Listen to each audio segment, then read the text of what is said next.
Gemma Galanza gagamiting taktika ng alas sa second leg ng CV League kaya bangko, Gia and Thea new duo ng Pinas.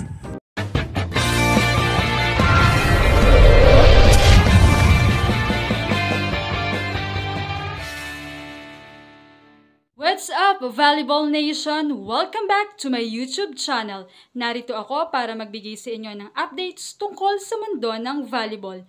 Pero bago yan, don't forget to subscribe and hit the notification bell para updated ka sa aking mga videos. What a run nga para muli sa pambato ng ating bayan sa women's volleyball dahil sa kanilang nakamit muling tagumpay sa international tournament. Tila talagang pinanindigan nila ang kanilang nasimulan mula noong AVC.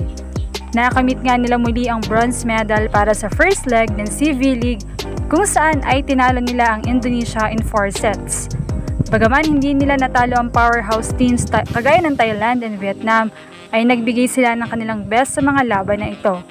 Especially kontra Vietnam na hindi nila basta-basta ibinigay ang panalo sa mga ito. Nakipagsabayan talaga sila dito. Habang sa Thailand, given na talagang dominante ang bansa nila pagdating sa volleyball, ay makikita na lamang pa rin talaga sila sa skills at bilis sa alas Pilipinas. Samantala ay kapansin-pansin naman ang pagbangko sa isa pang mahusay na open hitter sa Pilipinas kagaya ni Gemma Galanza. Sa unang laban pa nga lamang ng Pinas kontra Vietnam ay hinanap agad ng fans si Gemma. Subalit hindi pala ito naka-line up sa Final 14 ni Coach De Brito. Inula naman ito ng komento mula sa mga fans na sayang daw kasi steady server, offensive and defensive player si Gemma, pero binangko lamang kasama si Cherry Nunag.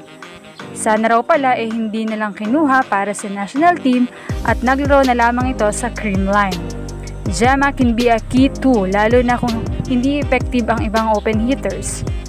Samantala ay ang pagbangko namang ito ay nakita ng iba na baka tinatagong huling alas at taktika ng team upang hindi lahat ng opensa ay ma-scout ng mga kalaban coming to the second leg of CV League sa darating na August 9 to 11. Malaki pa rin ang chance ni Gemma na ma-line up sa second leg.